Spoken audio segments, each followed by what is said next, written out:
Estamos começando mais um episódio do vídeo podcast Com Cocar ou Sem Cocar, que é uma arqueologia das memórias ancestrais. E hoje nós estamos aqui na aldeia Jaraguá, do povo potiguara, para entrevistar um dos caciques mais relevantes na luta do povo potiguara.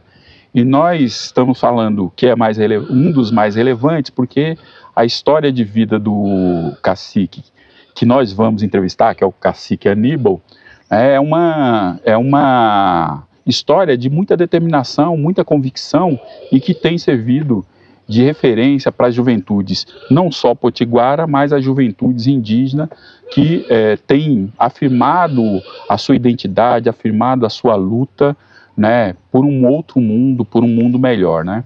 Então, e que tem essa nossa referência, que tem a referência dos povos indígenas enquanto um norte para construir, né, um outro mundo, né, que não seja esse mundo que a gente tem observado, que tem sido um mundo da destruição, né?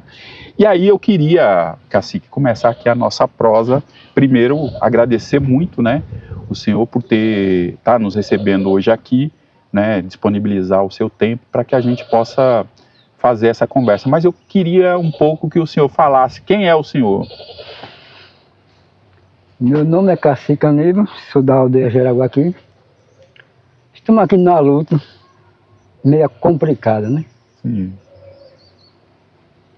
Desde eu, quando tinha 16 anos, comecei nessa luta.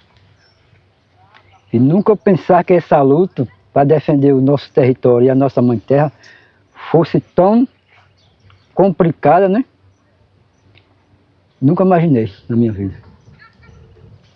E por que o senhor nunca imaginou? Porque, olha, vamos lá, né? Aqui a gente tinha um invasor, né? Que eram os Ludwigs, né? Que a família, a gente pode dizer que era um invasor coletivo, né? Que é da família Ludwig, que praticou uma barbarização aqui nessa região desde o começo do século XX. Né? E aí já era uma luta que se mostrava difícil, né, cacique? Não era uma coisa fácil. Imagino que o senhor menino deve ter visto coisa aqui dos Ludwigs que... Não, tem a história toda, né? Mas assim, porque o que o senhor achava que não seria tão difícil, cacique? Porque quando nós começamos a retomar aqui os nossos territórios, né? Sim. Não foi fácil. Onde nós estamos hoje aqui tudo era cana-de-açúcar. Sim. Pelos usineiros, eram 3 fazendas aqui dentro. Aí tive de entrar na luta para retomar tudo isso aqui. Retomamos, expulsamos os usineiros, os fazendeiros aqui dentro. Hoje não tem nenhum pé de cana-de-açúcar aqui dentro. E por isso tive de levar 7 tiros. 4 na minha cabeça e 3 nas minhas costelas. Ia ser 8 horas da noite, quando vieram, arrombaram a minha porta, tomando café. Meus filhos todos chorando. Para você ver, né? Mas o nosso Deus Tupã, que eu acreditei muito nele, botou a mão e hoje estou aqui vivo. E não abaixei a cabeça não, para nenhum não.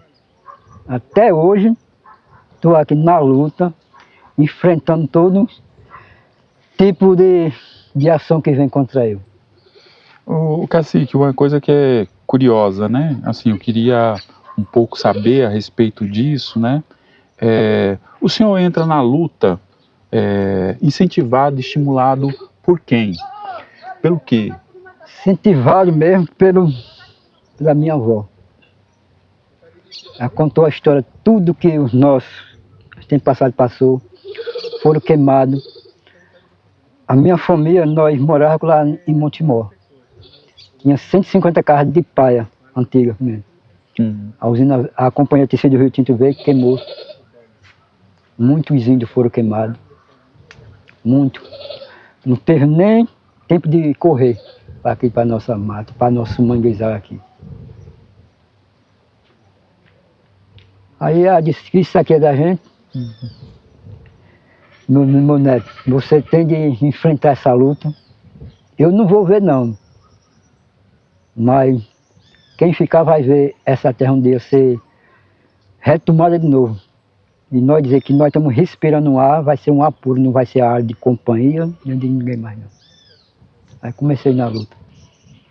E aí foi por volta de... Em 85, o território aqui, havia um processo de demarcação quase finalizado, né, Cacique? Era... Aqui, esse processo aí é um dos processos assim, de demarcação de terra mais estranho que eu já vi, né? Porque isso aqui, desde 85, já deveria ter sido, né? Esse território demarcado, homologado, né? E aí não foi concretizado, né? E não foi concretizado por quê, Cacique? Os próprios usineiros, fazendeiros, né? Os deputados foram lá em Brasília com aquele ministério Hernán Carneiro, né? Sim. Que era o ministro da Justiça. Sim. Ele desaprovou a terra de Montemor. Sim. Aí tivemos de entrar de novo na luta, de novo. Sim. Para começar a ter as portarias. Sim. No nosso território aqui. E daí começou a luta de novo. Retomei também uma terra lá que é a aldeia Três Rios. Tiramos todos os usineiros, plantamos casa, plantamos tudo. Levamos bala de novo, mas não pegou na gente. Enfrentamos a Polícia Federal, que a Polícia Federal veio dar uma reintegração de posse. Eu lembro, tem até um filme sobre, né? Eu não lembro o nome do filme, mas eu assisti esse filme. A usina veio, reintegração de posse com o juiz federal, mas nós não abrimos a mão para o delegado. E até hoje a aldeia Três Rios existe porque eu participei. E não fui comprado por nada nesse mundo não. Viu? O que vale é isso, nós estamos numa luta que o dinheiro não compra honestidade de ninguém não. E essa questão, que é uma das questões assim que o senhor reforça muito assim nas suas falas, que é essa luta contra a monocultura da cana-de-açúcar, né? Que a gente sabe que tem um impacto na terra muito grande, né? Essa determinação vem exatamente desses processos de degradação ambiental, degradação da terra, que forjou no senhor essa convicção de que, não, a cana, a gente não pode plantar cana. Né? É daí que vem essa convicção sua?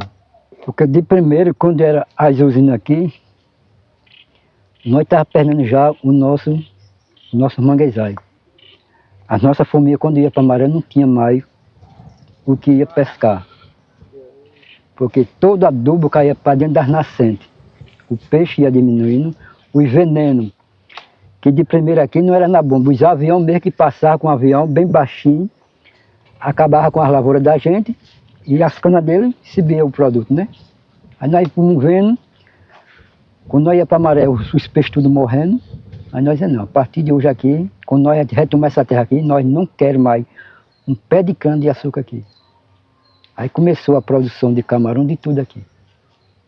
É interessante, né, Cacique, porque eu lembro, eu fui muito ao Mato Grosso do Sul, né, durante um período que eu estava mais próximo, assim, morava em São Paulo, né, e a mesma prática que era feita aqui, na década de 80, na década de 70, que é esse envenenamento, né, pulverização nas canas, mas aí esse envenenamento ia para as roças, é feito hoje, lá no Mato Grosso do Sul, contra os Guarani Kaiowá. Né, e hoje lá, diferente daqui, se eu não me engano, o corte da cana, a terra consegue suportar uns 2 cortes, né? Lá, Caciques, eram 8 cortes, né? E a terra está arenosa, né? Quase desertificada, né? Era a mesma prática. E é claro, se eu coloco uma questão aí, que a monocultura, ela favorece alguns, né? São bem poucos, é uma família, né? É um dono, é um proprietário, né? Em detrimento da miséria de muitos, né? Porque além de afetar, né, a diversidade de culturas, né, provoca miséria, envenenando rios, né, impedindo a produção, né, do caranguejo e de outras... De todo custável que nós temos aqui no manguezal. Sim. E também modo os conflitos. Também comecei a cortar logo, porque Vamos dizer, eu tenho, vamos dizer, se eu tivesse, tinha 300 hectares de cana, ou 200. E o meu irmão, que é indígena, não tinha um pé de cana. Sim. Como é a situação? Aí eu já tinha outro, já ia tomar outro pedaço, porque a cana tem que ter muito espaço. Sim. E aqui não, aqui determinamos, a comunidade ajudou, né? E hoje nós vai sem conflito dentro da área da gente, por cana-de-açúcar. Sim. E a mata está dando resposta, está se renovando de novo. Se renovando, né? E é interessante, né, que também outra coisa que a gente fala pouco, né, e que precisava falar mais, é como determinadas culturas, ela também, ela captura a mão de obra, né, da nossa, para que a gente possa trabalhar exaustivamente, né. Eu sou de uma família de cortador de cana, né, e eu lembro que a produção diária, para que a pessoa pudesse ganhar um dinheirinho, era 1 tonelada, cacique. 1 tonelada. O esforço repetitivo, exaustivo da pessoa era enorme, né? E 1 tonelada de cana é muita coisa, né, cacique? Aqui é 5 toneladas agora. O senhor tá brincando. 5 toneladas de cana, uma pessoa cortar? Tem que ser, para a produção. Aí, ó. Não, é uma coisa muito absurda, né, cacique? A gente vê isso, né? E a gente, muitas vezes, naturaliza. Fala, não, é o lucro rápido, né? Que para quem explora, né? Porque para quem trabalha, não é lucro rápido, muito pelo contrário, né?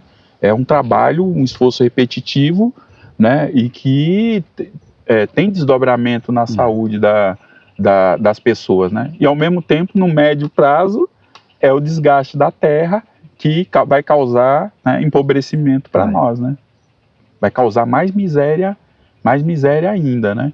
E aí o senhor, então, dessa convicção, o senhor construiu a partir dessa experiência anterior. E aí o senhor tem essa defesa muito clara, e aí o território, né, se recuperou e tem... se recuperando. E nós estamos também dando uma ajuda, que todo ano não é planta, 2.000, 3.000 mudas aqui. De diversas plantas diferentes. Diversas plantas diferentes. Porque para deixar... Porque nós estamos indo. Qual é o futuro que nós vamos deixar para a nossa geração, nova geração? A destruição. Sim. Nós temos que ter a consciência que a nossa mãe terra deu tudo para a gente. E para que nós acabar tudo isso e deixar a nova geração sem terra, sem a mãe natureza, né? Sim. Sem o nosso rio, tudo sendo acabado aí. Eu, graças a Deus, tive a consciência de tudo isso. Não é muito fácil, que a gente sendo ameaçado quase todo dia, modo isso aí. Sim. Porque não estamos deixando nada que aconteça em outras aldeias que acontecer aqui dentro da aldeia Jaraguá. Na verdade, a gente também, né, indígena, não indígena, que é explorado, né, é muito iludido por uma ideia de mundo que não é uma ideia que garante, né, a nossa existência de fato, né, qualidade de vida, né? O que se fala hoje que é qualidade de vida, né, cacique? Qualidade de vida é você ter ou você poder viver, né?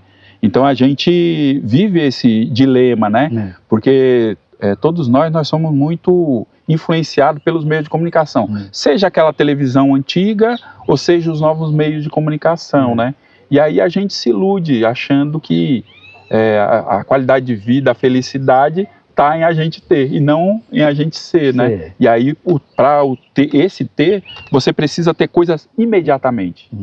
Você imediatamente precisa ter. Então, nesse imediato, a gente não pensa em ser e no futuro, né? E aí a gente não pensa nas futuras gerações. Essa é uma questão, né, cacique? Esse é um dilema que a gente está enfrentando hoje, né? Muito grande, né? E aí eu acho que essa relação que a gente tem, que a humanidade olha para os povos indígenas e fala, olha, vocês têm que apontar um caminho, né? E a gente precisa entender, assim, qual é o caminho que eles esperam que a gente aponte? É essa relação com a natureza, né, que boa parte da humanidade perdeu. Né? Não tem mais essa relação, não tem mais esse cuidado, não tem mais esse convívio, né? E aí, né, aí falando de novo, né, na sua referência, quando o senhor traz esses elementos, né? Mas eu também queria saber de uma outra coisa. Então, o senhor começa com 16 anos, a sua avó, né, coloca para o senhor, né, essa tarefa, né, de fazer essa luta, mas tinha outras lideranças naquele momento, né? Quem eram as lideranças que foram importantes também, assim, que inspirou muito o senhor, né?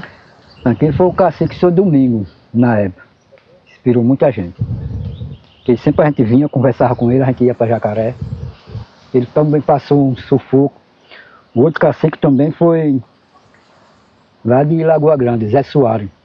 O Domingos era daqui? Era. Quem enfrentou a companhia, que matou até o próprio desempregado da companhia.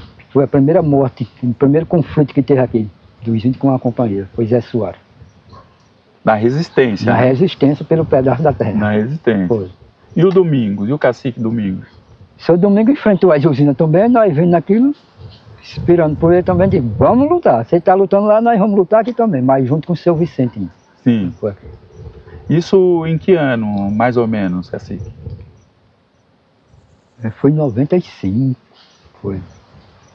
Nós começamos. Agora já logo, a gente começou, o seu Domingo, os meninos começaram em 83 para 82. Foi. Começaram lá pela Vila São Miguel, pela terra de São Miguel. Sim. Aí foi caminhando, né? Uhum. E vendo a luta. E aí foi ampliando as coisas. Sim. Que interessante. Até chegar agora aqui, né? Em Montemor. Agora, eu acho que é esse, né, que é um capítulo triste, violento, né, da sua história aqui, né? Como é que foi esse processo? Eu sei que teve muita mobilização nacional, né, em torno desse atentado que o senhor sofreu em 2009, né? Como é que foi, cacique? Quais eram as questões que estavam colocadas naquele momento que o senhor avalia que desencadeou esse processo de violência? Claro, a terra está sempre aí. A retomada das terras, porque eu que sou, na época, eu que era o principal para retomar as terras. Eu fiz 3 retomadas.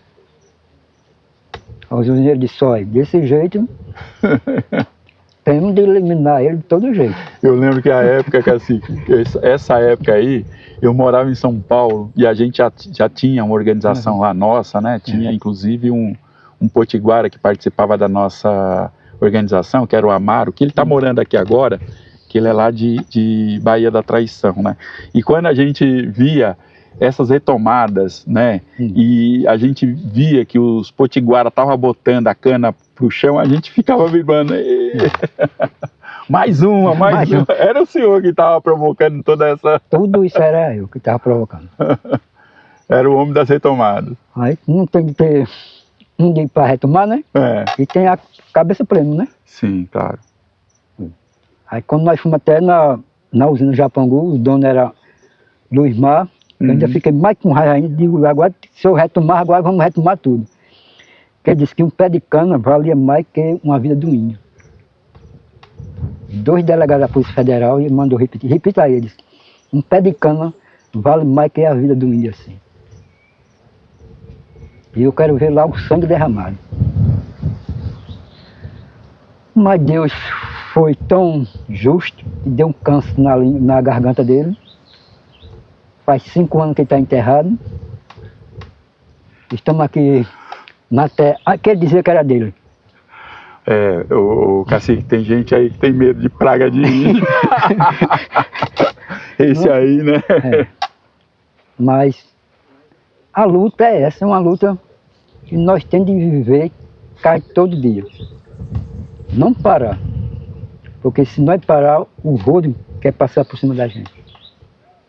Eu gostaria, assim, também de saber uma coisa, né, que o senhor fala bastante, né? Eu queria que o senhor falasse um pouco mais, né? O senhor fala do que nós vamos deixar para as novas gerações, né? Para as futuras e para as novas gerações, né? porque eu falo disso porque eu acho que é importante a gente falar disso o quanto a gente puder, né? Na década de 80, assim, que os Yanomami, eles observavam muito, né? O céu e tudo mais. E aí os Yanomami começam a perceber que teve uma mudança, né, muito grande no céu e que algo de muito ruim iria acontecer, né? E aí os Yanomamis prepararam o Davi Copenau, Davi Yanomami, para que ele pudesse falar a respeito disso, né? E o Davi começa a falar a respeito disso, né? Mais uns 10 anos atrás, uma pessoa transcreveu as reflexões do Davi Copenau, né? E vira o livro A Queda do Céu, né? E fomos nós, os povos indígenas, que percebemos essas mudanças, que hoje a ciência está falando, né? Dessas mudanças que ocorreram, né? E aí, muitas dessas mudanças que estão ocorrendo hoje, esses eventos climáticos, né? Emergência, urgência, o que o digam, né? Eram previstos para acontecer pela ciência em 2030, 2035, e já está ocorrendo hoje, né? E aí, quando eu vejo sempre o senhor falando assim, né, as futuras gerações, o que nós vamos deixar para as futuras gerações, né? No que o senhor está pensando, Cacique? Porque se nós não começar a pensar na nossas futuras gerações, vai chegar um tempo aqui, em muito território, que nós não vamos ter água doce. Sim. Hoje que nós vemos aí, só temos só 3%, se tiver 3% de água doce no nosso planeta. Sim. Se nós começar a destruição, como estamos vendo aí, das nossas florestas, das nossas matas, para plantar cana-de-açúcar aqui, destruindo tudo que nós temos aí, os nossos rios já estão secando. Será que nós vamos deixar uma geração sem água, sem território, para eles plantar, para eles viver? Olha assim, hoje nós temos um pé de pau, hoje nós temos um caranguejo, como já disse, tem numa reunião. Será que nós vamos ver o caranguejo já no livro? Vamos destruir o manguezal? Vamos ver um siri já num livro, porque não existe mais um siri? Nós temos de cuidar da nossa mãe terra. Se nós não cuidar dela, ela vai dar resposta para a gente. Agora, isso tudo que está acontecendo, somos nós que estamos destruindo o capital. Porque acho que nós ganhamos dinheiro hoje, mas só que a mãe terra vai dar cipuada. Porque estão acabando com tudo. Tem uma famosa frase de um pensamento indígena que é isso, né? Quando acabar com as árvores, quando acabar com as frutas, quando acabar com os peixes, né? Quando acabar com a comida, né? Nós vamos comer o dinheiro, né? Essa é uma das questões que está colocada para a gente, né, Cacique? E é interessante, né, que essa sua preocupação, né, tem inspirado aqui a juventude potiguara, né? Eu falando com a Juliana da Águas Potiguara, né? E ela falava muito, né, a seu respeito como uma inspiração, né? O apoio que o senhor tem dado, né? Ou seja, né, já tem frutos aí, né? Mas toda a maioria já diz que eu sou a referência. Porque não se calo, enfrenta até a própria FUNAI, não é?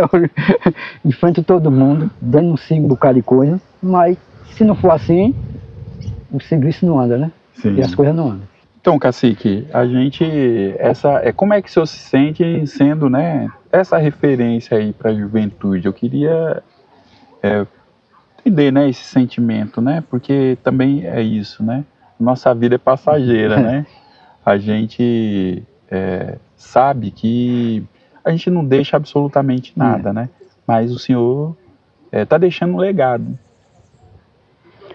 Que a juventude inspira muito porque, como eu digo, eu enfrento a própria FUNAI, denunciei no Ministério Público Federal, a CESAI, eu vendo as coisas erradas, eu vou para cima. Como nós temos, vamos dizer, um plantio de mangaba, aí vamos derrubar as mangabeiras todinhas para plantar cana-de-açúcar. Sim. Os próprios reis, os outros caceiros ficam com raiva dele. E a juventude não. Isso aí o que ele está fazendo é certo. Temos que deixar alguma coisa para a nova geração. Sim. Não podemos desmatar os matos. E vocês estão desmatando para plantar cana-de-açúcar. Os nossos rios estão se aterrando. Porque quando chove, a água carrega a areia, vai aterrando a carne nascente. Aí eu começo. Batendo mesmo para cima, vou para cima. Quando pensa que não, a Polícia Federal vem, o IBAMA vem, e aí ninguém quer enfrentar. Quem tem de enfrentar eu mesmo, digo, vamos. Aí a juventude agora tá sentindo já o peso. Estou mostrando como está a situação, né? E estão indo para cima também. Eu digo, agora, se Deus me chamar, já sei que vai ficar muitos para defender esse território. Porque tem pouco para defender. Tem uma coisa que é interessante, né, Cacique? O Ailton Krenak, né? Agora se imortalizou, né? Ele tem um livro, né? Um dos mais recentes dele, que ele fala que o futuro é ancestral, né? E, né, se a gente pensar, né? Que coisa é essa que ele está falando, né? Do futuro ser ancestral, né? Mas, quando a gente vai ter sempre que voltar, né, Cacique, para essa história da destruição ambiental. Né? A gente vai ter sempre que voltar, porque se a gente destruir a nossa morada, a gente vai ficar sem casa. Né? E no caso, ficar sem casa para a gente não é só, né, a nossa morada, é a própria vida, né? É a nossa vida, né? E aí, veja, que é interessante, né? A sua vida é um depoimento ancestral. O Senhor diz, olha, nós erramos de caminho. Nós precisamos fazer aquele caminho que a gente tinha. E tem uma coisa, sabe, Cacique, que as pessoas acham que quando a gente fala dessa relação com a natureza, né, é que a gente quer que todo o país seja uma grande floresta. Não é isso, tem um equilíbrio. E a gente pode ter qualidade de vida, mas a gente pode ter qualidade de vida que se adapte ao meio ambiente. Se a gente pode fazer uma casa que se adapte ao ambiente e que ela tem durabilidade. Já sabe quantos anos tem uma casa de taipa de existência? 100 anos. 100 anos tem uma casa de taipa de existência. Uma casa de taipa não impacta menos do que uma casa de bloco de cimento? Não é? Impacta muito menos o meio ambiente. Por que a gente não pode fazer isso, né, Cacique? Então eu acho que o senhor alerta isso, né? A gente pode desviar o curso do rio? Não, por quê? Porque o rio, ele vai vir em um determinado momento e cobrar, né? Em algum momento ele vai cobrar, né, da gente, né? A gente agora está nessa discussão absurda da PEC das praias, né? No momento que a gente está gravando aqui, o Senado está querendo voltar à PEC da privatização das praias. Cacique, o senhor sabe, daqui até 2030 ou 2050, sabe quanto que vai aumentar do nível do mar? 25 centímetros. Ou seja, já é uma PEC, é tão estúpido isso, que ela já nasce morta. Ela, além de tirar a nossa proteção, ela já nasce morta, Cacique. Né? A gente vê, por exemplo, com João Pessoa, o prefeito querendo ampliar a areia do mar. Mas aí a gente viu a experiência de Santa Catarina de Camboriú. Camboriú, o prefeito fez isso lá, construíram um restaurante famosíssimo, destruiu tudo a água. Por que a gente, né, não tenta conversar mais com a natureza? Por Por que a gente não tenta entender mais a natureza? Então, quando o senhor, né, faz esse esforço, né, de dizer, olha, eu tenho princípios, eu tenho valores, né, eu reconheço como é que os meus e as minhas se relacionavam com a natureza, eu sei o que a natureza pode nos dar, sem que a gente precise agredir ela, né, e a gente pode conviver muito melhor. É esse o depoimento de vida que o senhor dá, Cacique. E é por isso que o senhor é inspiração. Porque a juventude também está ligada nisso. Porque a gente está passando, né? E a juventude está chegando, e aí? Né? O que elas vão... Ó, eu acho assim, não nós, né?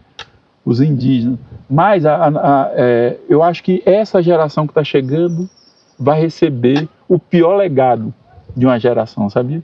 Eu vejo assim, né, Cacique? E é por isso que tem figuras, né, como o senhor, que na sua relação com o mundo, na sua relação com a natureza, na sua relação com as pessoas, inspiram.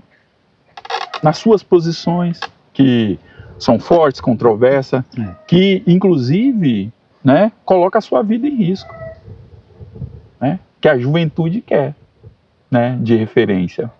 Né? Essa é uma questão importante, Cacique, né?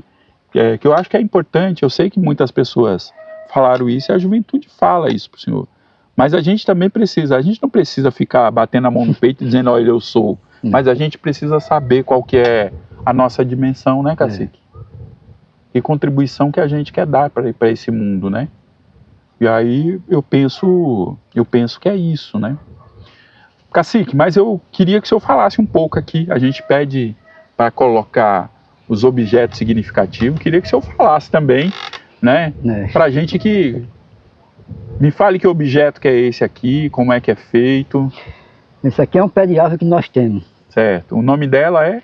Aqui é a jangadinha. É jangadinha, sim. Nós não tínhamos. Certo. A usina acabou com tudo, arrancou a mata, mas só que não... Pensar que tinha arrancado a raiz, né? Certo. A raiz começou a estourar. Hoje nós temos onde nós tiramos as nossas vestes para nós dançar, o toré. Aqui nós tiramos, pede logo licença, antes de nós cortar, né? Cortar. Pede licença lá na mata, bota por 9 dias, dá dentro de molho, passa 9 águas, para depois nós começar a tirar a baba dela. E tem que tirar, botar no outro canto, porque se botar dentro do rio, pode matar os peixes. Sim. Essa, então... Essa aqui é a jangadinha. Que aí é uma das vestimentas, né, do povo potiguar, e sempre foi, historicamente, né? No momento de rituais, né? Tudo, É isso. E... que mais? O senhor trouxe também aqui uma... Aqui nós chamamos o buço do mar, sabe? Mas também, quem tem experiência, a gente escuta, a gente sabe. Sim. Que é assim que, né, essa... E o maracá a gente tem aqui os cabaços, tem tudo que a gente faz. Sim. Vamos pegar na mata. E nós temos também a mescla, porque eu não botei aqui a mescla não. A mescla é um produto que a gente tira aqui na mata mesmo também, que nós temos. Sim. Para fazer o nosso defumador. Esse aí que é mais complicado para a gente. Porque nós temos que passar quase uma semana sem ter nenhuma relação com as esposas para nós ir lá, cortar, para ela chorar, para dar aquela resina para a gente. Olha aí. É a mescla que nós temos. Aí é o nosso segredo, né? Aí esse remédio também serve até para doença. Sim. Para sinusite. Se é cabaça? Não, a mescla. A mescla. A mescla serve para sinusite. Para sinusite. Já aproveita nesse momento e já, né? E o colar, assim? Essa é a Santa Maria que nós temos também. Sim. Nascimento. Que nós plantamos aqui e a gente faz. Sim. Bom, é isso, né? Tem esses objetos, mas tem um objeto aqui, Cacique, que o senhor trouxe para cá, né? E de certa forma, assim, né? Quando o senhor trouxe, eu imaginei até de certa forma, também fiquei emocionado, e fiquei emocionado também do senhor ter falado que é a primeira vez que o senhor traz esse... É a primeira vez. O senhor... Tem vezes que pede, o povo vem, faz entrevista, pede, eu digo, aqui não. Eu posso. Eu fiquei emocionado, assim, porque eu pedi, né, a gente pediu para que o senhor trouxesse aqui objetos significativos para o senhor, né? Não indicamos que objeto que seria. E eu imagino, né, também que o senhor trazer para essa roda de conversa, né, esse objeto, também deposita na gente também uma confiança, né? E isso para a gente é importante, né? Porque a gente também entende que esse processo que a gente está fazendo aqui, de conversar, de tentar trazer à luz, né, essas memórias de luta, trazer pessoas, né, como o senhor, que tem uma significância, um significativo, né, muito grande para a luta dos povos indígenas, né, para a luta do povo potiguara, né, que é um povo também que inspira, né, outros povos, né, é muito importante, né. E aí eu imagino o que seja, mas eu queria que o senhor nos falasse, né, o que é essa camiseta aqui, né, essa camisa, né. Essa camisa, quando eu olho, quando eu reparo assim para ela, eu fico olhando, porque é triste. Foi quando arrombaram a minha casa, né, lá em cima, que deram 7 tiros nele. Aí meu menino, quando me viu, pequenininho, tinha 5 anos, aí caiu em cima dele. Aí a camisa dele ficou cheia de sangue, dizendo, pai, não morra não, que nós precisamos do senhor ainda na luta. Aí meio complicado. Eu ia até tocar fogo, guardar no canto, disse, não, isso aqui vai ficar pro resto da vida da gente. Sim. Para nós ficar de lembrança a covardia que fizeram com o senhor. Quiseram tirar o senhor da gente, né? Mas o nosso Deus mesmo botou a mão por cima e não levou o senhor para aí. Eu lembrei agora, sabe, Cacique, falando aqui, eu lembrei aqui de uma pequena reflexão, né, que um cantador fez, né, que ele fala o seguinte, um poeta, cantador fala, né, só é cantador quem traz no peito o cheiro e a cor da sua terra, a marca de sangue dos seus mortos e a certeza de luta dos seus vivos. Quando o senhor traz essa camisa que tem uma importância enorme, né, e um apelo, né, para que o senhor continue na luta, né, continue inspirando, né, outras gerações, isso é de uma grandeza enorme, Cacique. Eu queria, né, agradecer a sua confiança, né, de ter colocado aqui para nós essa camiseta, né, sem que a gente pedisse, mas que o senhor, né, viu na gente essa confiança para apresentar essa camiseta. Eu queria perguntar, né, para o senhor qual que é a sua expectativa, né, para o futuro, porque eu queria que o senhor falasse de uma outra coisa que eu ia me esquecendo, mas eu quero voltar aqui. Porque a gente falou da demarcação de 85 e que vocês foram logrados, né? E toda a TL, a gente fica esperando essas duas últimas, né, principalmente, as anteriores, antes do golpe, antes desse governo, a gente esperava, e essa TL, a gente esperava, né, a homologação da terra de vocês, né? E aí, assim, como é que o senhor se sente nessa... 2 vezes que eu já tinha, lá em Brasília eu dei uma entrevista dizendo, olha, a primeira vez eu fui para receber, para nós ter a homologação. E essa agora foi mais pior, que tiraram da minha casa, do meu território, levaram para receber a homologação do presidente, na mão do presidente. E quando chegamos lá, a ministra Sônia Gajá chamou a gente e disse, a terra de vocês não vai ser homologada. Eu digo, de novo, aí comecei a dizer logo o papo da ela, Ela disse, vamos procurar que você vai escutar o que o presidente Lula vai dizer, quem foi as pessoas que não queriam a homologação da terra de vocês. Aí quando o Lula começou a distribuir as duas terras, não foi homologar as duas terras, e faturou as 4, aí começou a dizer, aqui no estado da Paraíba, foi o governador da Paraíba que pediu ele mais um tempo para homologar a terra da gente.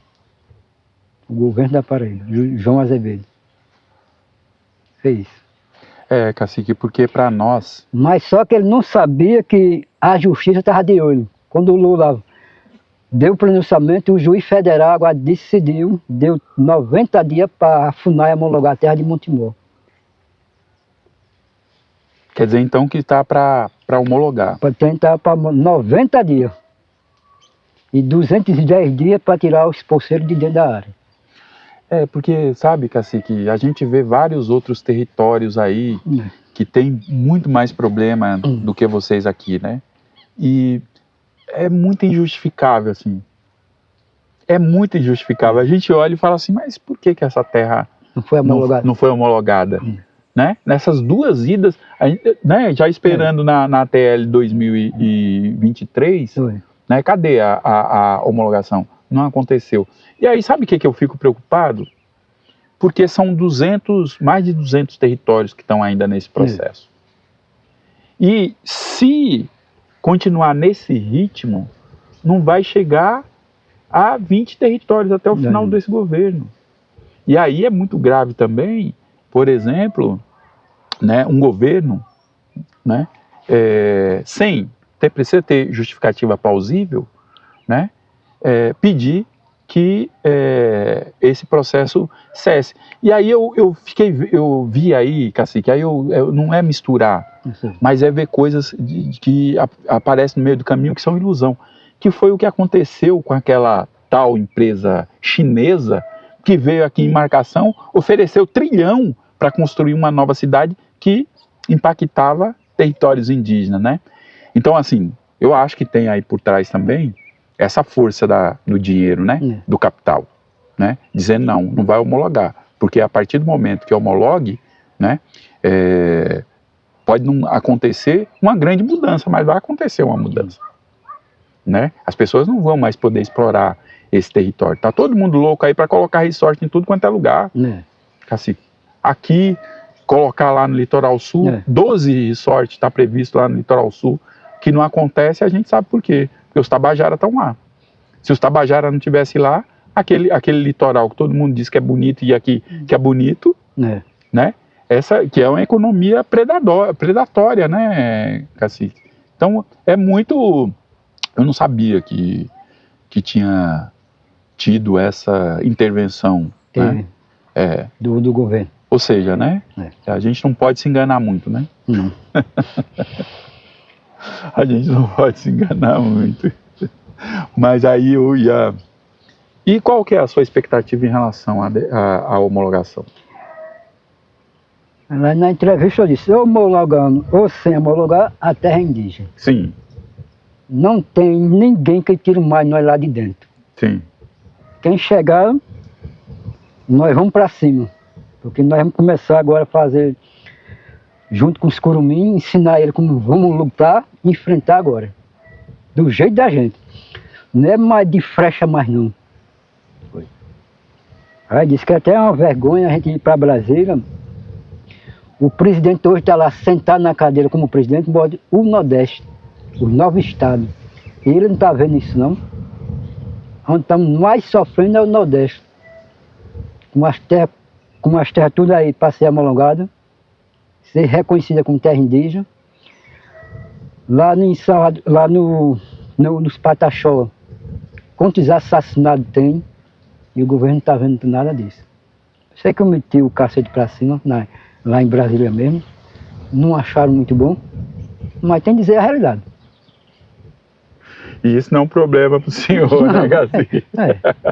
Mandar a real, né, dizer a verdade, não é um problema para o senhor. Né? Até eu disse lá, será porque nós, na Paraíba, não tem uma deputada como tem lá no Maranhão? O senhor só desmarcou, homologou a terra só do Maranhão porque tem uma deputada que cobrou e pediu? se lembre que o senhor está sentado nessa cadeira porque foi nós que botamos, nós do Nordeste, os 9 estados. Porque fosse do Sul, o senhor não estava sentado, senhor presidente. Sei que... Temos que dizer, aí depois Sônia chamou ele, disse, não era para você ter dito aquilo, mas... Puxa! Na realidade. Sabe o que é interessante, cacique? Que o presidente diz que quer ouvir verdades, que quer ser cobrado. Aí tem um monte de gente que diz que ele não quer e que ele não quer ouvir verdade, né? Eu tenho, né, claro, várias críticas a esse governo, né? Mas tem uma coisa, cacique, que eu acho que a gente tem que fazer, tirar essas pessoas do pedestal, né? O próprio Lula, na primeira eleição dele, ele fez um discurso, eu lembro do discurso dele, eu estava, não sei se era tomando café ou almoçando, né? E eu vi todo o discurso dele, ele falou uma coisa que todo mundo deveria compreender isso. Ele disse, eu sou o primeiro servidor da nação. Ele não falou que é o grande poderoso, que ele é isso, que ele é aquilo outro, né? E ele fala que ele quer ser cobrado. Então o senhor não fez nada mais, nada menos do que ele disse que o senhor deveria fazer, que é cobrá-lo, né? Então aí agora tem essa expectativa. Quanto tempo falta para vencer o prazo para homologar? Agora no mês de São João. No mês de Santana. E aí vai ter festa aqui? Não, quando for homologado, nós vamos fazer uma festa. Vamos sair lá do casarão da igreja antiga. Sim, e vai até onde? Até a Praça João Pessoa. Do centro, né? Do centro. Pô, cacique, eu realmente, assim, eu torço bastante, assim, por esse processo de demarcação, né? Aqui a Montemor, os territórios, não só Potiguar, e a gente luta, né? Para que todos os outros territórios, né? Possam ser homologados, né, o mais rápido possível, né, a gente luta contra esse marco temporal que, né, nos impede muito, né, de que esse processo ele ocorra, né, e a gente sabe de onde vem, né, cacique? São 20 mil famílias que detêm mais de 50% das terras produtivas. Eles diziam pra gente que tem muita terra para pouco índio, né? Pouco índio, na época que eles falavam, já era quase 900 mil. Hoje é 1.700.000, né, cacique? Ou seja, tem muita terra na mão de pouco latifundiário, né? E a gente precisa lutar contra isso, né? Que isso aí provoca fome, provoca miséria e provoca essa crise ambiental. Cacique, aí agora eu queria agradecer muito obrigado aí pela sua disposição mesmo de conversar com a gente, né? É uma conversa muito boa. Eu queria saber do senhor qual que é a sua esperança para o futuro, para as novas gerações e para nós. Fazer como se diz, a nossa mãe terra, né? Pela reencarnação nossas no tempo passado, o futuro é se nós der as nossas mãos e lutar para deixar alguma coisa para as novas gerações. Agora, se nós ficar de braço cruzado, nós não vamos ver futuro. O futuro é coletivo, né? Aliás, o presente é coletivo, né, cacique? É isso. Cacique, muito obrigado mesmo, nós viu? Estamos juntos. Faço muita fé aí que o senhor viva muitos anos mesmo, para inspirar aí as novas gerações, continuar inspirando as novas gerações, né? E que continue, né, na sua luta. A gente, né, tem uma estrutura pequena de comunicação, mas a gente também coloca à disposição dessa luta, à disposição quando o senhor quiser comunicar algo, não conseguir falar com a gente. Tem gente aqui que o senhor pode falar, pode procurar, e aí a gente se vira para poder ajudar nessa comunicação aí, dessa luta aí, né, e ampliar cada vez mais a sua voz. Então, cacique, muito obrigado, e a gente vai aqui encerrando